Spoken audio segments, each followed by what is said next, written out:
Hello दोस्तों, आज जो कहानी सुनने वाले हैं वो कहानी है जादुई बैग की नदी। सबसे पहले आप हमारे चैनल को सब्सक्राइब करके बेल आइकन भी दबा देना। बहुत समय पहले की बात है, किसी छोटे से गांव में दिया और माया नाम की दो बहन अपने माता पिता के साथ रहती थी। उनके माता पिता दोनों ही उनके जमींदार के वहाँ काम करते थे। वो गरीबी में किसी तरह अपना जीवन का गुजारा कर रही थे।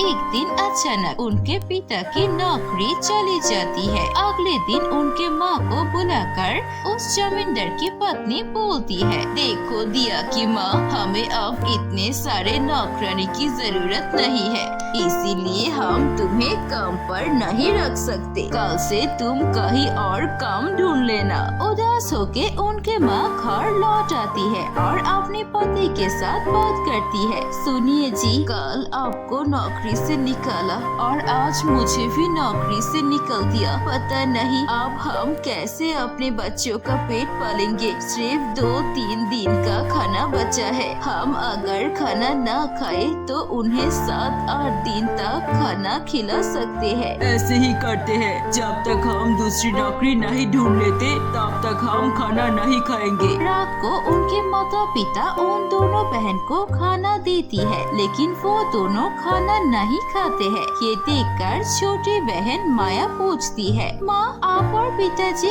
खाना क्यों नहीं खा रही है? बेटा, हम दोनों पहले ही खाना खा चुके हैं, इसीलिए अब सिर्फ तुम दोनों को खाना दिया है। तुम दोनों खाना खा लो। लेकिन माँ, आज से पहले तो कभी भी आपने हमसे पहले खाना नहीं खाया। उनके माँ उन दोनों को कुछ समझा के चुप करा देते हैं।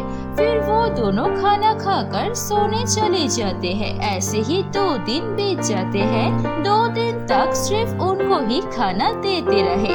उनके माता पिता कुछ भी नहीं खाते हैं। 2 दिन के बाद दिया और माया एक दूसरे से बात करते हैं। मुझे लगता है कि माँ और पिताजी की नौकरी चली गई है और इसीलिए वो खाना नहीं खा रहे हैं, क्योंकि हमारे घर में 4 लोगों के लिए खाना नहीं है। हाँ, मुझे भी ऐसा लगता है, लेकिन अगर माँ पिताजी ऐसे खाना न खाकर रहेंगे तो वो बीमार पड़ जाएंगे। ठीक है, आज जब हमें खाना मिलेगा तो हम भी आधा खाना खाएंगे और आधा खाना अपने माँ पापा के लिए छोड़ देंगे। अगर वो हमारे लिए ऐसा कर सकते हैं तो क्या हम उनके लिए थोड़ा खाना कम नहीं खा सकते? ठीक है बहन, तुम जैसा कहती हो वैसा ही करेंगे। उसके दिन रात को जब उनके माता पिता उन दोनों को खाना के लिए देते हैं तो वो दोनों सिर्फ आधा खाना खाते हैं और बोलते हैं, देखिए माँ, हमारे आज मन नहीं है ज्यादा खाना खाने के लिए,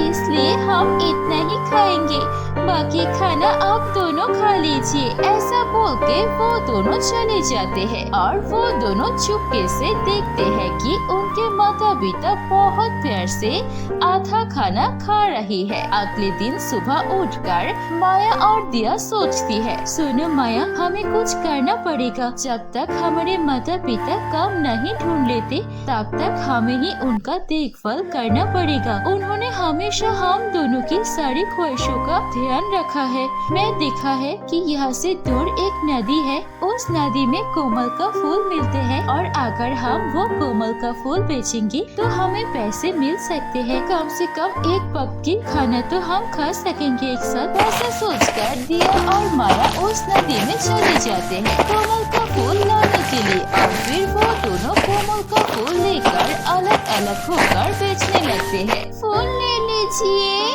कोमल का फूल, एकदम ताजी कोमल का फूल, एक फूल सिर्फ 10 रुपए में। ऐसे ही वो दोनों फूल बेच रहे थे, लेकिन कोई भी उनका फूल नहीं खरीद रहा था। ये देखकर दिया को बहुत दुख होता है। वो एक पेड़ के नीचे बैठ के रोने लगते हैं। मैंने सोचा था कि आज कम से कम एक वक्त का खाना तो मिल ही जाएगा, लेकिन कोई कोई मुझसे फूल खरीद ही नहीं रहा है।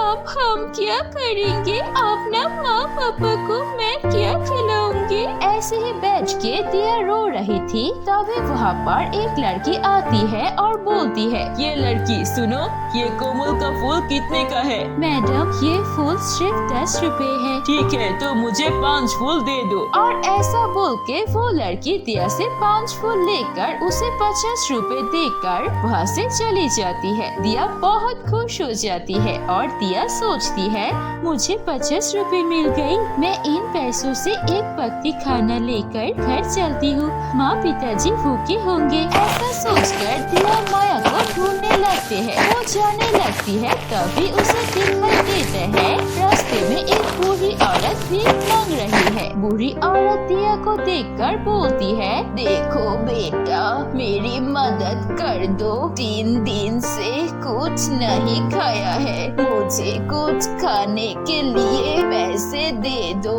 क्या तुम्हारे कुछ पैसे हैं? दिया सोचती है, मेरे पास तो सिर्फ 50 रुपए ही है और इससे मुझे घर का खाना खरीदना है। लेकिन हमने कल ही खाना खाया है और इस बूढ़ी औरत ने 3 दिन से कुछ नहीं खाया है। हमसे ज्यादा जरूरत इस बूढ़ी अम्मा को है। ऐसा सोचकर दिया उस बूढ़ी औरत को सारे पैसे दे देती है। वो बूढ़ी औरत बहुत खुश होती है और दूसरे पल में वो बूढ़ी औरत एक जादुई परी में बदल जाती है। परी को देखकर दिया चौंक जाती है। फिर परी बोलती है, सुनो दिया, मैं हूँ एक जादुई परी और मैं सिर्फ तुम्हारी परीक्षा ले रही थी। मैं देखा तुम उस पेड़ के नीचे बैठ के रो रही थी और फिर एक लड़की तुम्हारे पास आई और 50 रुपए से 5 फूल खरीदी और तुम ये पैसों से अपने घर के लिए सामान लेकर जाना चाहती थी। लेकिन फिर भी तुमने एक बूढ़ी औरत की मदद की। तुम्हारी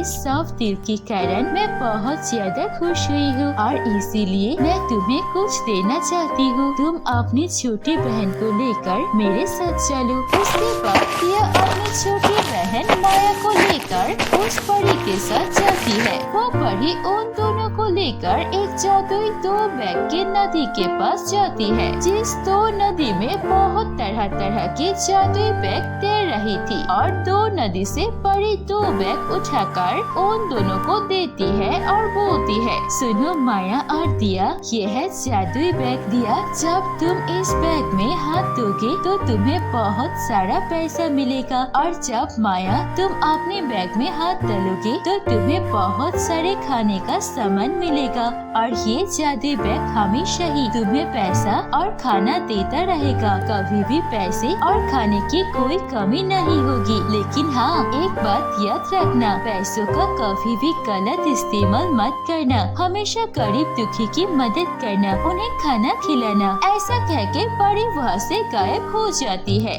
माया और दिया बहुत ही ज्यादा खुश होती है। फिर दिया उसके बैग के अंदर हाथ देती है तो उसे बहुत सारे पैसे मिलते हैं और जब माया उसके बैग में हाथ डालती है तो उसे बहुत सारे खाना मिलते हैं। माया, देखो कितने सारे पैसे हैं। इन सारे पैसों से हम माँ पापा के लिए बहुत सारे जरूरत के सामान खरीद कर ले जाएंगे और हमारी जिंदगी में अब किसी चीज की कमी नहीं होगी। दोनों बहन वो पैसों से अपने घर के लिए सामान खरीद लेते हैं, अपने माँ पापा के लिए अच्छे अच्छे कपड़े खरीदते हैं और माया बहुत सारा खाने के सामान लेकर घर वापस जाते हैं। घर जाने के बाद उनके माता पिता ये देखकर चौंक जाते हैं और फिर माया और दिया उनके माता पिता को जादुई परी और उस जादुई 2 बैग के नदी के बारे में बताती है और फिर वो सभी खुशी खुशी अपने घर में रहने लगते हैं और हमेशा गरीब दुखी लोगों की मदद करते हैं। तो दोस्तों,